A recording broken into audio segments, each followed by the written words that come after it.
Hi అండి. ఈరోజు మీకోసం 'బలవంతం పెళ్లి పార్ట్ 2' మరి కథలోకి వెళ్తే చేతిలో ఉన్న పాల గ్లాసును టేబుల్ మీద పెట్టి నెమ్మదిగా లేచింది. బరువైన ఆ నగలను ఒక్కొక్కటిగా తీసి డ్రెస్సింగ్ టేబుల్ మీద పెట్టింది.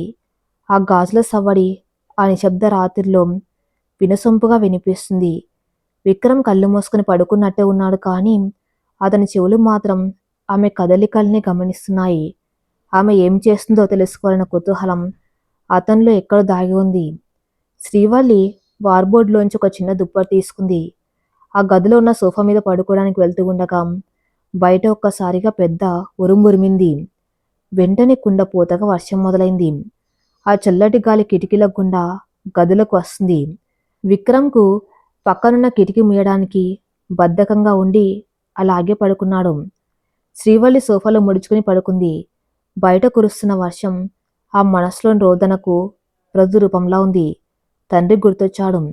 వల్లి, నిన్ను వాళ్ళు కంటికి రెప్పలా చూసుకుంటారు తల్లీ అంటూ నాన్న అన్న మాటలు గుర్తొచ్చాయి.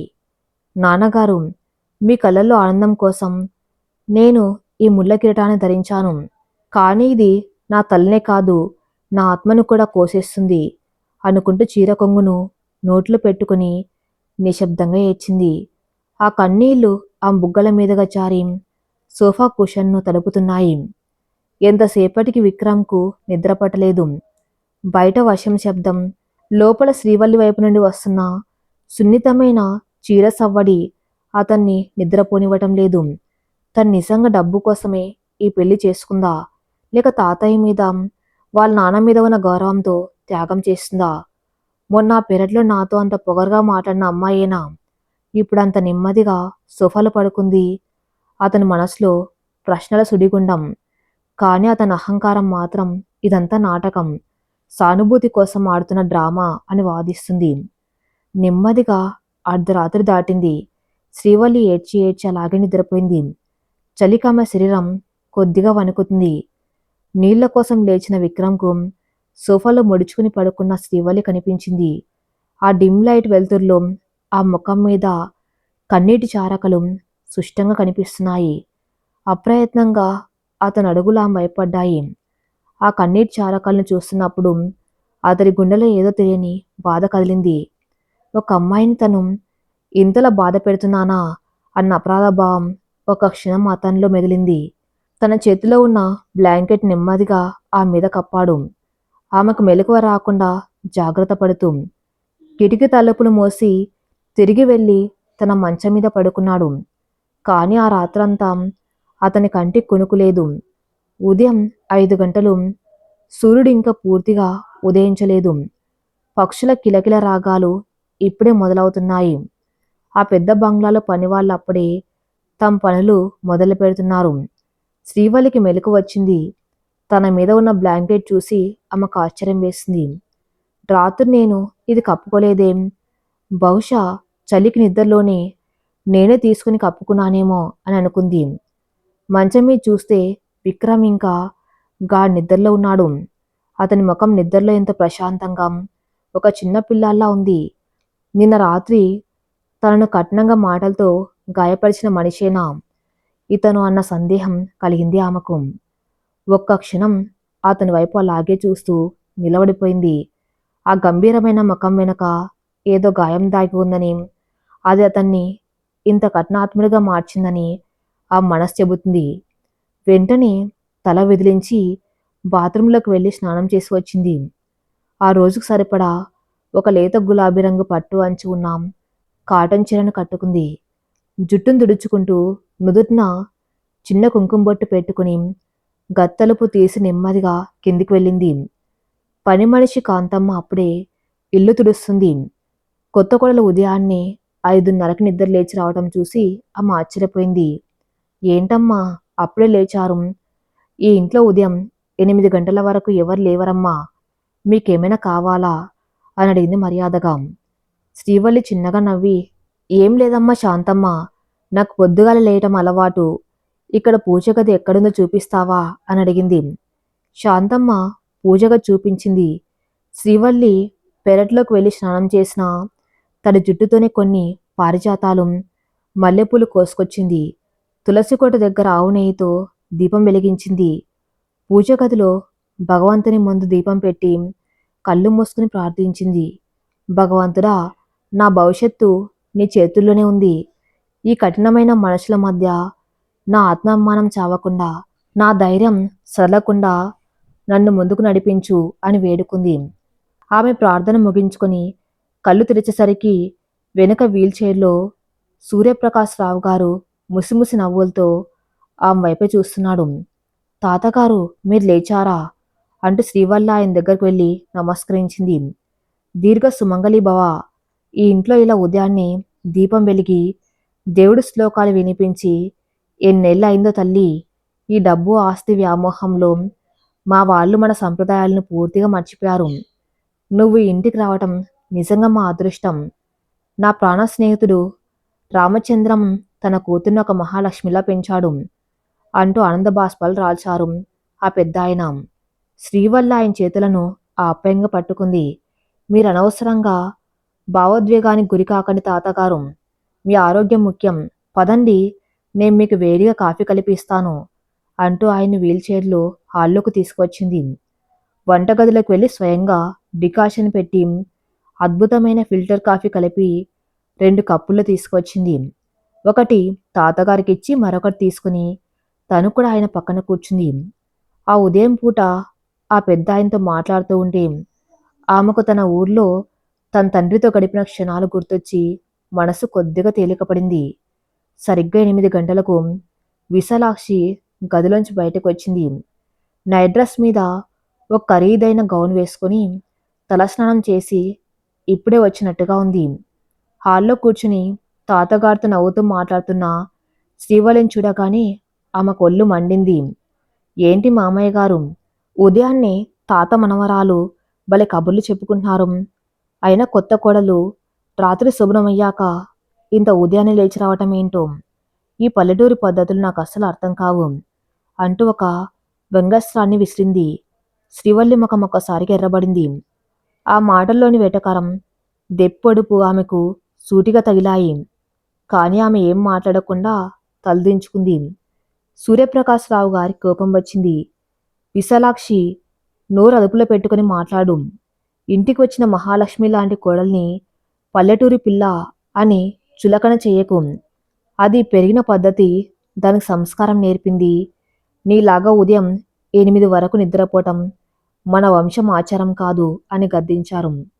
విశాలాక్షి ముఖం మాడిపోయింది. నేను ఏమన్నానని మామయ్య గారు? అయినా మీ మనవడికి ఇలాంటి పల్లెటూరి పిల్ల ఏమాత్రం సూటు కాదు. వారేపు తన బిజినెస్ పార్టీలకి, హై సొసైటీ ఫంక్షన్లకి దీన్ని ఇలా తీసుకెళ్తాడు. వాడి స్టేటస్ ఏమైపోవాలి అని తన అహంకారాన్ని బయటపెట్టింది.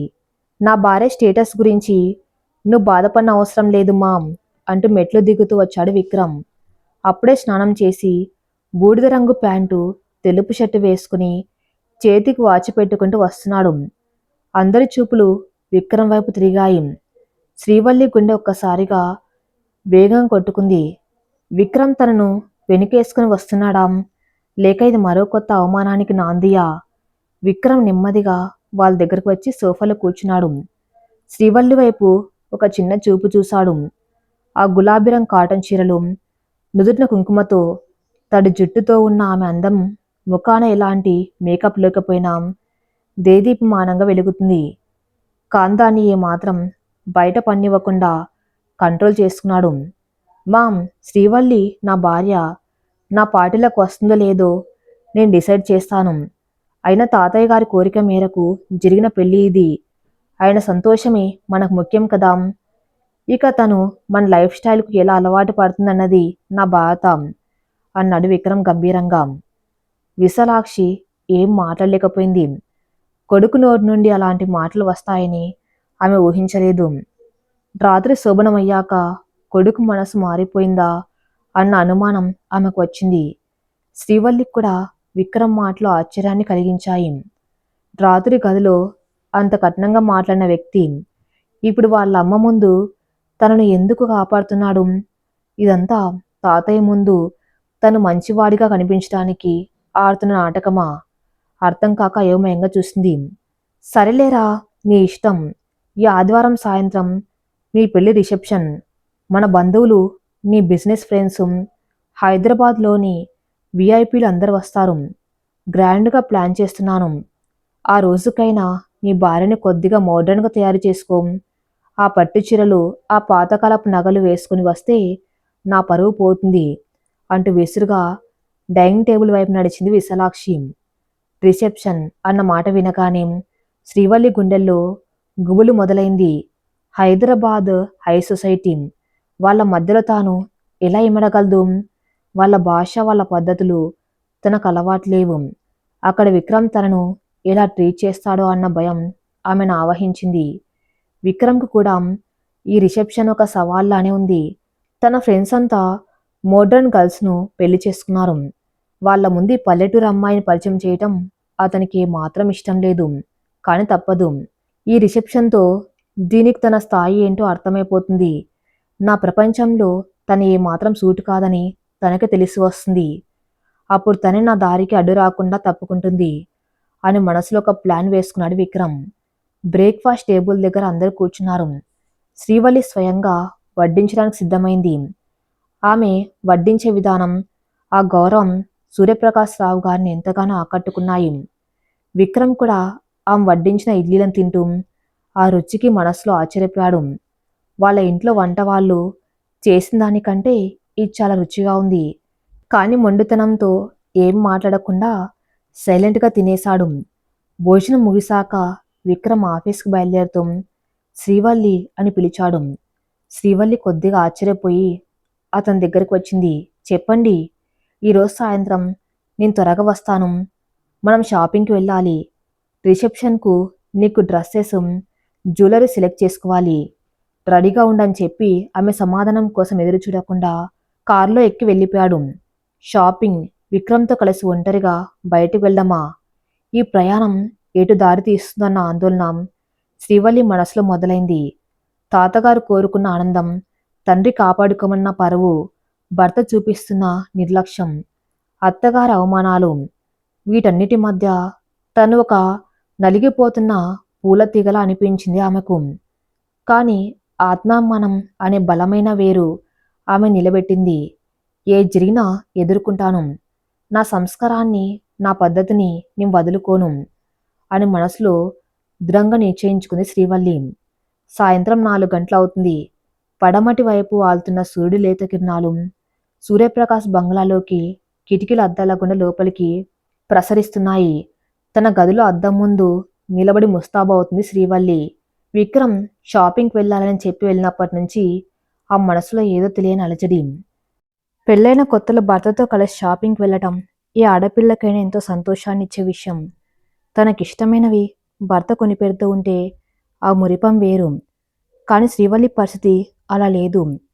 తనొక భార్యగా కాదు, కేవలం ఒక కాంట్రాక్ట్ మనిషిగా, అతని హోదాను ప్రదర్శించడానికి ఉపయోగపడే ఒక బొమ్మలా వెళ్తున్నానన్న నిజం ఆ మనసును తొలిచేస్తుంది. అయినా సరే తన తండ్రి పెంపకం, తనలోని ఆత్మాభిమానం ఆమెను ఏడవనివ్వలేదు. వార్బోర్డ్ తెరిచి తన దగ్గరున్న చీరల్లోకెల్లా కాస్త బాగున్నాం ఒక లేత స్కై బ్లూ రంగు జాకెట్ చీరను బయటకు తీసింది.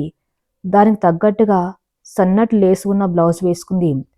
పల్లెటూరు పిల్లైన శ్రీవల్లికి రంగుల ఎంపికలు, డ్రెస్సింగ్ సెన్స్లో ఎంతో అభిరుచి ఉంది. ముఖానికి ఎలాంటి మేకప్ వేసుకోలేదు. కేవలం కళ్ళకు కొద్ది కాటుకం, నుదుర్న చిన్న కుంకుమబొట్టు, పెదవులపై సన్నటి చిరునవ్వు. అంతే. తన పొడవాటి జుట్టును చక్కగా అల్లుకొని చిన్న క్లిప్ పెట్టుకుంది. మెడలో ఒక సన్నటి బంగారు గొలుసు, చేతులకు గాజులు. అద్దంలో తన్ను తాను చూసుకున్నప్పుడు ఒక సాధారణ మధ్యతరగతి అమ్మాయిలా కాకుండా ఎంతో హుందాగా, ఆకర్షణీయంగా కనిపించింది. సరిగ్గా అప్పుడే గత్తలుపులు తీసుకుని లోపలికి వచ్చాడు విక్రమ్. ఆఫీస్ నుంచి నేరుగా వచ్చినట్టున్నాడు. Black colour pant, dark grey shirt వేసుకొని చేతిలో ఉన్న ల్యాప్టాప్ బ్యాగ్ని సోఫా మీద పెట్టాడు. తల పైకెత్తి చూసిన విక్రమ్ చూపులు అద్దం నిలబడిన శ్రీవల్లి మీద నిలిచిపోయాయి. ఆ లేత నీలం రంగు చీరలో ఎలాంటి ఆడంబరాలు లేకుండా ఉన్న ఆ మందం అతన్ని ఒక క్షణం కట్టిపడేసింది. ఈ అమ్మాయికి మేకప్ అవసరం లేదు, ఖరీదైన నగలు అవసరం లేదు. తన కళ్ళల్లో ఉన్న ఆ స్వచ్ఛతే ఒక పెద్ద అలంకారం అన్న అతని అంతరాత్మ ఒక క్షణం గొనిగింది. కాని మరుక్షణమే అతని మెదడులోని అహంకారం మేల్కొంది. ఏంటి ఇలా రెడయ్యావు?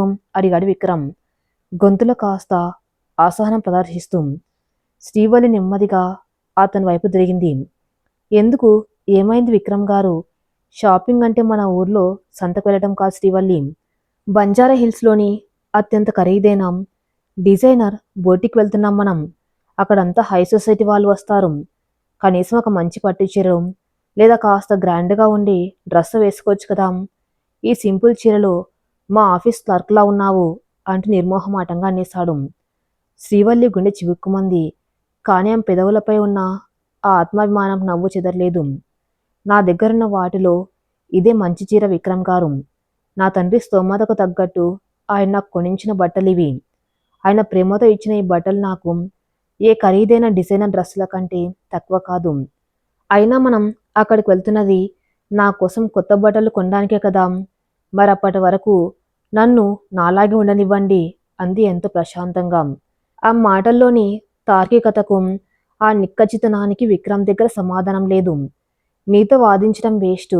5 నిమిషాలు కిందికి రా, నేను కార్ దగ్గర వెయిట్ చేస్తూ ఉంటాను అని చెప్పి విసురుగా బయటకు నడిచాడు. కొద్దిసేపటికి శ్రీవల్లి కిందికి వచ్చేసరికి విక్రమ్ పోర్టికోలో కారు స్టార్ట్ చేసి సిద్ధంగా ఉన్నాడు. శ్రీవల్లి వెళ్ళి సైలెంట్గా ముందు సీట్లో కూర్చుంది.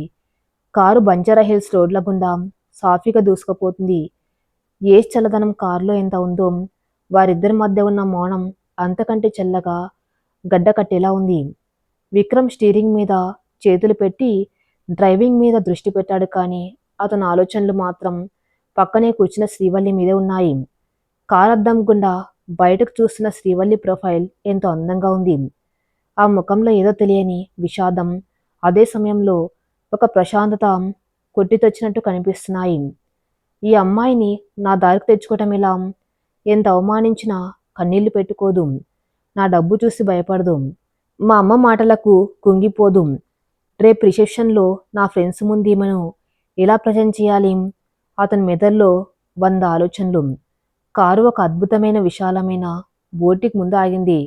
ఆ బోటిక్ పేరు లా ఎలిగెన్స్. ముఖద్వారం మొత్తం అద్దాలతో, లోపల దగదగలాడే షాండియర్స్ వెలుతురులో కళ్ళు చెదిరిపోయేలా ఉంది ఆ షాపు. శ్రీవల్లి కారు దిగి ఆ షాప్ వైపు ఆశ్చర్యంగా చూసింది. రాజమండ్రిలో తన వెళ్ళిన బట్టల దుకాణాలకు దీనికి ఎక్కడ పోలిక లేదు. ఇదొక మాయా ప్రపంచంలా ఉంది. విక్రమ్ ముందు నడుస్తూ ఉంటే శ్రీవల్లి అతని వెనుక నెమ్మదిగా లోపలికి అడుగుపెట్టింది. వాళ్ళని చూడగానే బోటిక్ మేనేజర్ పరుగు పరుగున వచ్చాడు. Good evening mister Vikram. రండి సా, ప్లీజ్ కమిన్ అంటూ ఎంతో మర్యాదగా ఆహ్వానించాడు. విక్రమ్ అప్పుడప్పుడు వాళ్ళ అమ్మతో కలిసి అక్కడికి వస్తుంటాడని అతని పలకరింపును బట్టి అర్థమవుతుంది. Good evening Raj. రేపు మా పెళ్లి రిసెప్షన్. నా వైఫ్కి ఒక ఎక్స్క్లూజివ్ డిజైనర్ అవుట్ఫిట్ కావాలి. నా స్థాయికి తగ్గట్టు పార్టీలో సెంటర్ ఆఫ్ అట్రాక్షన్గా నిలిచేలా ఉండాలి అన్నాడు విక్రమ్ శ్రీవల్లిని పరిచయం చేస్తూ. మేనేజర్ రాజ్ శ్రీవల్లి వైపు చూసి నమస్కరించాడు. ఆమె సింపుల్ చీరను చూసి అతని కళ్ళలో ఒక క్షణం ఆశ్చర్యం మెదిలినా వెంటనే కవర్ చేసుకుని, తప్పకుండా సా, మేడం గారికి పారిస్, మిలన్ నుంచి లేటెస్ట్గా వచ్చిన డిజైనర్ గౌన్స్, మరి ముంబై టాప్ డిజైనర్స్ డిజైన్ చేసిన మోడ్రన్ లెహంగా చూపిస్తాను. ప్లీజ్ ఈ విఐపి లాంజ్లో కూర్చుండి అంటూ వాళ్ళను ఒక ప్రత్యేకమైన గదిలోకి తీసుకువెళ్ళాడు. ఆ లాంజ్ ఎంతో విలాసవంతంగా ఉంది. వాళ్ళు కూర్చోగానే పని వాళ్ళు జ్యూసులు తీసుకువచ్చారు. ఇదంతా శ్రీవల్లికి వింతగా అనిపిస్తుంది. కాంతన కంగారుని ఏమాత్రం బయట పన్నివ్వకుండా హుందాగా కూర్చుంది. కొద్దిసేపటికి నలుగురు సెల్స్ గర్ల్స్ రంగురంగుల అత్యంత ఖరీదైన పాశ్చాత్య దుస్తులు, స్లీవ్లెస్ గౌన్స్, డీప్ నెక్ ఉన్న మోడర్న్ బ్లౌజులతో కూడిన నెట్ లెహంగాలు తీసుకువచ్చి వాళ్ళ ముందు ప్రదర్శించడం మొదలుపెట్టారు. ఆ బట్టలు చూస్తుంటే శ్రీవల్లికి కళ్ళు తిరిగినంత పనైంది. ఆ డ్రెస్సులన్నీ శరీర భాగాలను సగం కనిపించేలా, విపరీతమైన గ్లామర్ ప్రదర్శించేలా ఉన్నాయి. ఇలాంటి బట్టలు నేను కట్టుకోవడమా? నాన్నగారు నన్ను చూస్తే ఏమనుకుంటారు? నా సంస్కారం ఏమైపోవాలి? ఆ మనసులో తీవ్రమైన అలచడి మొదలైంది. విక్రమ్ ఒక ఎరుపు రంగు బ్యాక్లెస్ గౌన్ చూపించి, శ్రీవల్లి ఈ చూడు, ఇది ఇటాలియన్ డిజైనర్ పీస్. రేపు రిసెప్షన్కి నువ్వు ఇది వేసుకుంటే నా ఫ్రెండ్స్ అంతా షాక్ అవుతారు. నా రేంజ్ ఏంటో వాళ్ళకి తెలియాలి. వెళ్ళి దీన్ని ట్రై చెయ్యి అన్నాడు కమాండింగ్ గొంతు. శ్రీవల్లి ఆ గౌన్ వైపు కనీసం చూడనైనా లేదు. ఆమె చూపులు మేనేజర్ వైపు తిరిగాయి. క్షమించండి, నాకు ఇలాంటి బట్టలు అలవాట్లేదు. దయచేసి నాకు కాస్త హుందాగా ఉండే పట్టు చీరలు కానీ చేనేత డిజైనర్ చీరలు కానీ చూపించండి అంది ఎంతో మర్యాదగా, కానీ స్థిరమైన గొంతుతో. మేనేజర్ రాజు కంగుతిన్నాడు. విక్రమ్ ముఖం కోపంతో ఎర్రబడింది. సేల్స్ గర్ల్స్ ఒకరి ముఖాలు ఒకరు చూసుకున్నారు. Srivalli, are you mad? ఇది రిసెప్షన్ పార్టీ, మీ ఊరి గుళ్ళో జరిగే జాతర కాదు. పట్టు చీరలు కట్టుకొని రావడానికి ఇది నా స్టేటస్ సింబల్. నువ్వు నేను చెప్పిన డ్రెస్ వేసుకోవాలి. విక్రమ్ పళ్ళు కొరుకుతూ నెమ్మదిగా కాని కోపంగా అన్నాడు. శ్రీవల్లి అతని కళ్ళలకు సూటిగా చూసింది. విక్రమ్ గారు, స్టేటస్ అనేది బట్టలు ఇప్పేయడంలో ఉండదు, మన శరీరాన్ని హుందాగా కప్పుకోవడంలో ఉంటుంది. మీరు నన్ను మీ స్థాయికి తగ్గట్టు మార్చుకోవాలనుకోవటం తప్పు కాదు, కానీ నా సంస్కారాన్ని, నా ఆత్మాభిమానాన్ని చంపుకుని ఈ నకిలీ అందాల ప్రదర్శన నేను చెయ్యలేను. చీరకట్టులో ఉన్నంత హుందాతనం, రాజసం మరే డ్రెస్లోనూ ఉండదు. రేపు మీ పార్టీలో మీ పరువు తీసేలాని ప్రదర్శించను. నా మీద నమ్మకం ఉంచండి, కానీ నేను మాత్రం చీరే కట్టుకుంటాను అని తెగేసి చెప్పింది. ఆ గదిలో ఒక క్షణం నిశ్శబ్దం ఆవరించింది. విక్రమ్ అహంకారం తీవ్రంగా దెబ్బతింది. తను చెప్పిన మాటలకు 100 మంది తలూపుతారు. అలాంటిది ఈ పల్లెటూరి పిల్ల నలుగురి ముందు తను ఎదిరిస్తుంది. కానీ ఆమె చెప్పిన మాటల్లో ఒక అదృశ్యమైన నిజం దాగి ఉంది. స్టేటస్ అనేది బట్టలు విప్పేయటంలో ఉండదు. ఆ మాట తన మెదల్లో గట్టిగా నాటుకుపోయింది. తన చుట్టూ ఉన్న మోడర్న్ అమ్మాయిలంతా ఎంత తక్కువ బట్టలు వేసుకుంటే అంత ఫ్యాషన్ అనుకుంటారు. కానీ ఈ అమ్మాయిలో ఉన్న ఈ ఖచ్చితత్వం, ఈ స్పష్టత అతనికి కొత్తగా ఆశ్చర్యంగా అనిపించింది. విక్రమ్ కోపాన్ని దిగమింగుకొని మేనేజర్ వైపు చూసి, ఓకే రాస్, తన ఇష్టం. మీ దగ్గర ఉన్న బెస్ట్ డిజైనర్ శారీస్ తీసుకురండి. ట్రెడిషనల్గా ఉండాలి, కానీ మోడర్న్ టచ్ ఉండాలి. డబ్బు గురించి ఆలోచించకండి అన్నాడు. శ్రీవల్లికి ప్రాణం లేసి వచ్చినట్లయింది. విక్రమ్ తన మాటకు విలువ ఇచ్చినందుకు ఆ మనసులో అతని పట్ల ఒక చిన్న గౌరవం చిగురించింది. సేల్స్ వాళ్ళు ఈసారి అద్భుతమైన చీరలు తీసుకువచ్చారు. శ్రీవల్లి కళ్ళు ఒక అద్భుతమైన చీర మీద పడ్డాయి. అది రాయల్ బ్లూ మరియు గోల్డ్ కాంబినేషన్లో ఉన్న ఒక అపురూపమైన కాంజీవరం సిల్క్ చీర. దాని మీద స్వచ్ఛమైన జరీతో చిన్న చిన్న నెమలి డిజైన్లు వేశారు. చూడడానికి చాలా సాంప్రదాయంగా ఉన్న దాని డిజైన్, ఆ రంగుల కలయిక దానికి ఒక మోడర్న్ గ్రాండ్నెస్ని ఇస్తున్నాయి. నేను ఇది తీసుకుంటాను అంది శ్రీవల్లి ఆ చీరను చూపిస్తూ. మేడం, మీ చాయిస్ ఎక్సలెంట్. ఇది మా దగ్గర ఉన్న ఎక్స్క్లూసివ్ పీస్. దీనికి మ్యాచింగ్గా ఒక elegant boat neck blouse design చేస్తున్నాము. రేపు మధ్యాహ్నానికి మీ ఇంటికి డెలివరీ చేస్తాము అన్నారు మేనేజర్ సంతోషంగా. చీర ఎంపికయ్యాక విక్రమ్ ఆమెను పక్కనే ఉన్న ఒక పెద్ద జ్యువెలరీ షోరూమ్కి తీసుకెళ్లాడు. అక్కడ కూడా విక్రమ్ తన హోదాను ప్రదర్శించడానికి ఒక భారీ వజ్రాల నక్లెస్ వైపు వెళ్ళాడు. అది చూడ్డానికి ఒక మహారాణి వేసుకునేలా పెద్దగా ఆడంబరంగా ఉంది. దాన్ని శ్రీవల్లి మెల్లో వేసి చూడమన్నాడు. శ్రీవల్లి దాన్ని సున్నితంగా తిరస్కరించింది. విక్రమ్ గారు, నా వయస్సుకి, నేను ఎంచుకున్న చీరకి అంత పెద్ద నగ సూట్ అవ్వదు. అది వయసు పైబడిన వాళ్ళు వేసుకుంటే బాగుంటుంది. దయచేసి ఆ పక్కన ఉన్న ఆ సన్నటి డైమండ్ చోకర్ సెట్ చూపించమనండి అని అంది. విక్రమ్ ఆమె చూపించిన ఆ చోకర్ సెట్ వైపు చూశాడు. అది చాలా సింపుల్గా కానీ ఎంతో రాయల్గా ఉంది. శ్రీవల్లికి నగల పట్ల ఉన్న అవగాహన చూసి విక్రమ్కు ఆశ్చర్యం వేసింది. ఆమె కేవలం పల్లెటూరి పిల్ల కాదు, ఒక గొప్ప సంస్కారం, కళాత్మక దృష్టి ఉన్న అమ్మాయని అతనికి మెల్లగా అర్థమవుతుంది. సరే, నీ ఇష్టం, బిల్ చేయండి అన్నాడు సేల్స్ మ్యాన్తో. బిల్లు లక్షల్లో అయింది. కానీ శ్రీవల్లి ముఖంలో ఎలాంటి ఆశ్చర్యమో ఆనందమూ లేదు. తను కొన్నది 10 రూపాయల వస్తువైనా, 10 లక్షల వస్తువైనా ఆమె చూపులో అదే ప్రశాంతత. డబ్బును ఆమె ఏమాత్రం పట్టించుకోవడం లేదని విక్రమ్కి అర్థమైంది. ఈమె నిజంగా డబ్బు కోసం నన్ను పెళ్లి చేసుకుందాం, లేక నేను అనవసరంగా ఈమెను అపార్థం చేసుకున్నానా అన్న ఆలోచన మొదటిసారిగా విక్రమ్ మనసులో మొలకెత్తింది. షాపింగ్ ముగించుకొని ఇంటికి వచ్చేసరికి రాత్రి 8 గంటలైంది. సూర్యప్రకాష్ బంగ్లాలో రిసెప్షన్ పనులు ముమ్మారుగా జరుగుతున్నాయి. లాన్లో పెద్ద టెంట్ వేస్తున్నారు. విశాలాక్షి హాల్లో కూర్చొని పనులన్నీ పర్యవేక్షిస్తుంది. విక్రమ్ శ్రీవల్లి చేతుల్లో కవర్లు రావటంతో చూసి ఆమె కళ్ళు వెలిగాయి. ఏరా విక్రమ్, మా కోడలు గారికి ఏ డ్రెస్ కొన్నావు?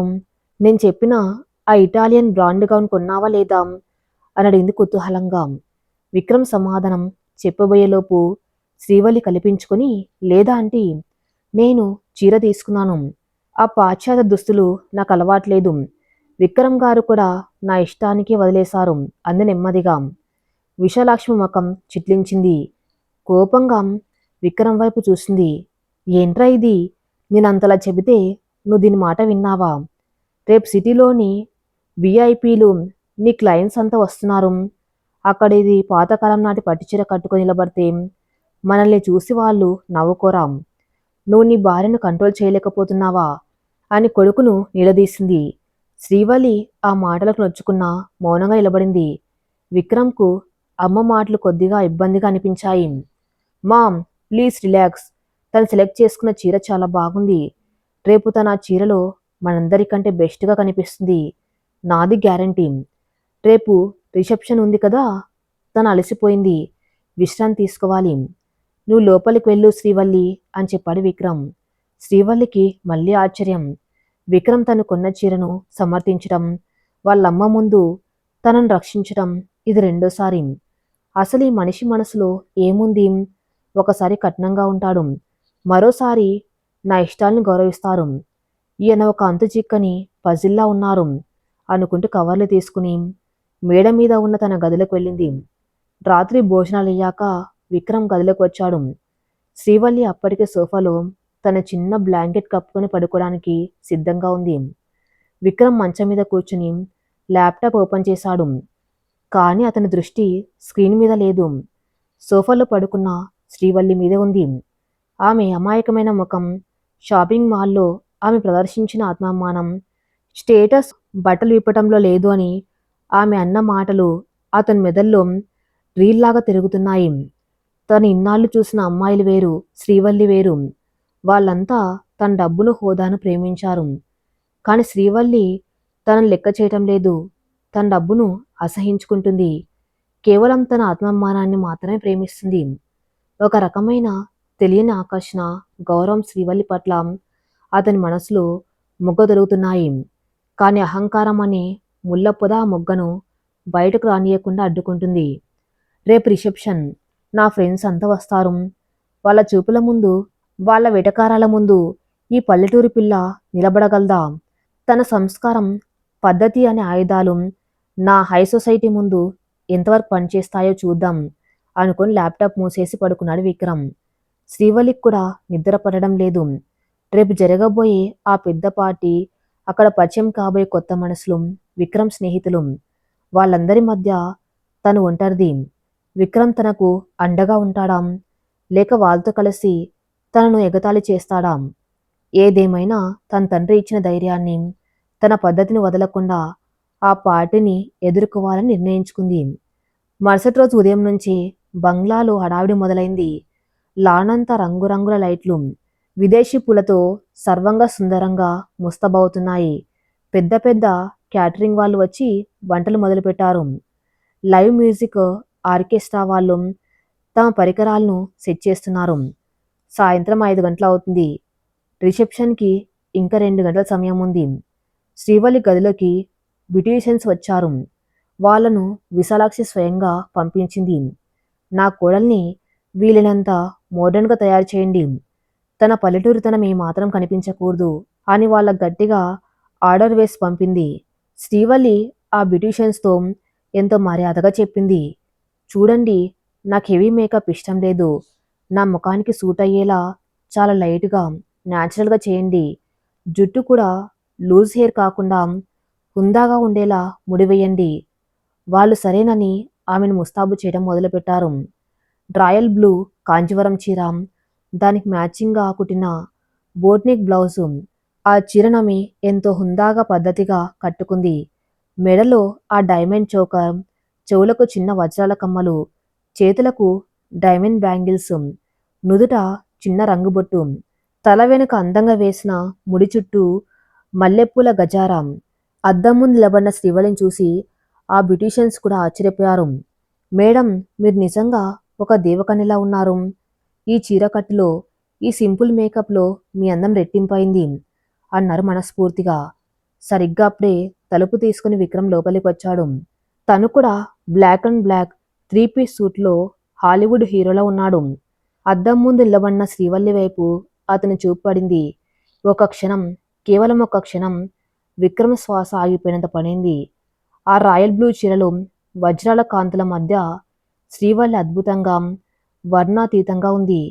ఆమెను చూస్తుంటే కళ్ళు తిప్పుకోలేనంత ఆకర్షణ. తను ఇన్నాళ్ళు చూసిన ఏ మోడర్న్ అమ్మాయిలు ఈ చీరకట్టు ముందు, ఈ ఆత్మాభిమానం ముట్టిపడే ముఖం ముందు సాటి రారని అతను క్లిష్టంగా అర్థమైంది. విక్రమ్ తను తదేకంగా చూడడం గమనించిన శ్రీవల్లికి కొద్దిగా సిగ్గేసింది. కళ్ళు కిందకు దించుకొని, నేను రెడీ అండి అంది మెల్లగా. విక్రమ్ వెంటనే తన భావాలను కప్పించుకొని గొంతు సరిచేసుకున్నాడు. Yeah, looking good. కిందకి రా, గెస్టులు రావడం స్టార్ట్ అవుతుంది అని చెప్పి వేగంగా బయటకు వెళ్ళిపోయాడు. బయటికి వెళ్తున్న అతని గుండె వేగం మాత్రం తగ్గలేదు. నేనెందుకు ఆమెను చూసి ఇంతలా డిస్టర్బ్ అవుతున్నాను? కంట్రోల్ విక్రమ్, ఇది కేవలం agreement marriage. Don't get emotional అని తన్ను తాను హెచ్చరించుకున్నాడు. శ్రీవల్లి నెమ్మదిగా మెట్లు దిగుతూ వస్తుంది. హాల్లో ఉన్న విశాలాక్షి, రఘురాం, సూర్యప్రకాశ్ రావు గారితో పాటు పని వాళ్ళందరి కళ్ళు ఆమె మీద నిలిచిపోయాయి. విశాలాక్షి కూడా నోట మాట రాలేదు. తను పల్లెటూరి పిల్ల అని ఎగతాళి చేసిన అమ్మాయి ఇప్పుడు వాళ్ళ సొసైటీలోకి ఏ పెద్దింటి ఆడపడుచుకు తీసిపోని విధంగా, చెప్పాలంటే వాళ్ళందరికంటే మిన్నగా ఒక మహారాణిలా మెట్లు దిగి వస్తూ ఉంటే చూసి ఓర్వలేకపోయింది. సూర్యప్రకాశ్ రావు గారు ఆనందంతో ఉప్పొంగిపోయారు. దిష్టి తీయండ్రా నా కోడలికి. శ్రీవల్లి, మా ఇంటి పరువు రాజసం నీ రూపంలో నిలబడ్డాయి తల్లి అన్నారు కళ్ళు తుడుచుకుంటూ. శ్రీవల్లి చిరునవ్వుతో ఆయన దగ్గరకు వెళ్ళి నమస్కరించింది. వెలుపల రిసెప్షన్ లాన్ విద్యుత్ దీపాల వెలుతురులో దేదీప్యమానంగా వెలిగిపోతుంది. కార్లు ఒకదాని వెనుక ఒకటి వచ్చి ఆగుతున్నాయి. హైదరాబాద్లోని ప్రముఖ వ్యాపారవేత్తలు, మంత్రులు, విక్రమ్ స్నేహితులు అందరూ బహుమతులతో వస్తున్నారు. విక్రమ్, శ్రీవల్లి ఇద్దరు స్టేజ్ మీదకు వెళ్ళి నిలబడ్డారు. ఆ స్టేజ్ మీద ఆ ఇద్దరు జంటను చూస్తూ ఉంటే ఆకాశంలో చంద్రుడు పక్కనే ఒక అందమైన తార నిలబడినట్లుగా ఉంది. పార్టీ మొదలైంది. విక్రమ్ స్నేహితులు గుంపు స్టేజ్ వైపు రావడం శ్రీవల్లి గమనించింది. వాళ్ళంతా మోడ్రన్ దుస్తుల్లో, చేతుల్లో డ్రింక్స్ గ్లాస్తో గంభీరంగా నవ్వుకుంటూ వస్తున్నారు. వాళ్ళ చూపులన్నీ శ్రీవల్లి మీదే ఉన్నాయి. ఆ చూపుల్లో ఆశ్చర్యం, వెటకారం, కుతూహలం అన్ని కలగలిపి ఉన్నాయి.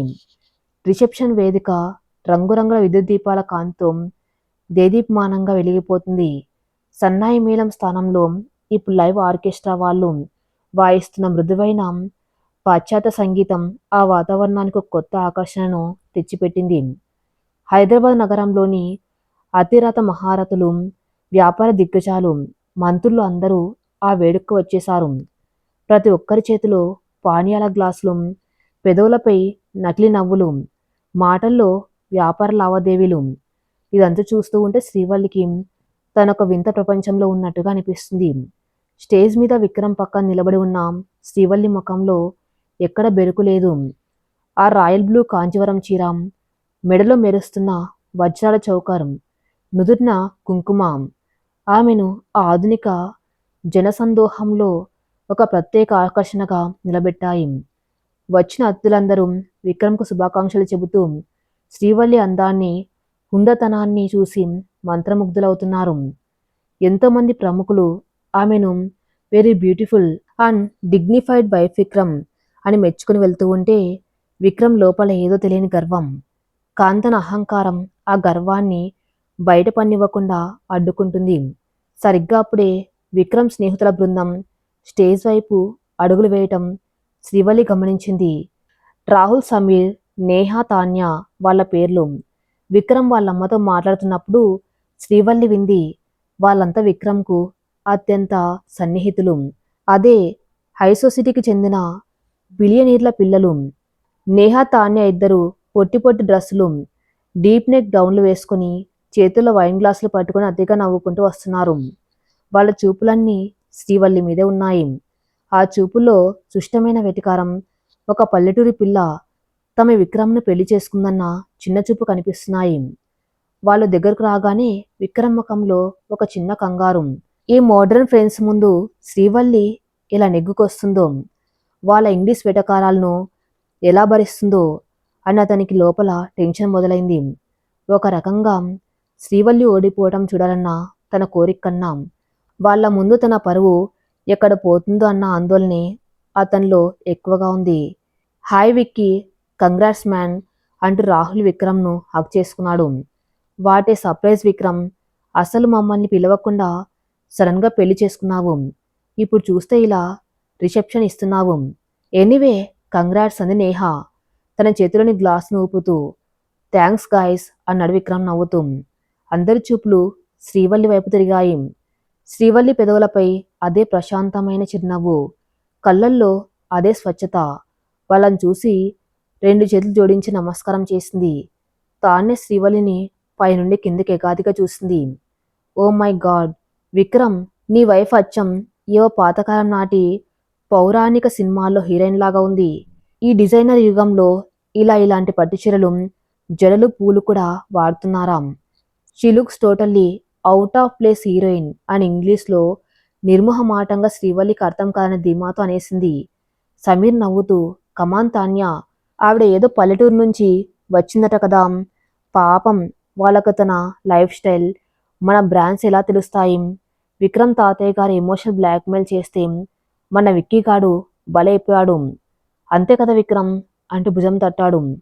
విక్రమ్కు ఏం మాట్లాడాలో అర్థం కాలేదు. స్నేహితుడు తన భార్యను అవమానిస్తూ ఉంటే అతని కోపం రావాలి, కానీ వాడుకోవాలని చూసిన తన అహంకారం అతని మౌనంగా ఉండేలా చేసింది. శ్రీవల్లి ప్రతిస్పందన ఏమిటో చూడాలని అతను అలాగే నిలబడిపోయాడు. ఈ అవమానానికి తను కన్నీళ్లు పెట్టుకుని పారిపోతుందా, లేదా తెలుగులో ఏడుస్తూ ఏదైనా చెబుతుందా అని విక్రమ్ ఎదురు చూస్తున్నాడు. మరి తర్వాత ఏం జరగబోతుందో నెక్స్ట్ పార్ట్లో చూద్దాం. నెక్స్ట్ పార్ట్ కోసం నా ఛానల్ని ఫాలో అవుతూ ఉండండి. Thank you for listening.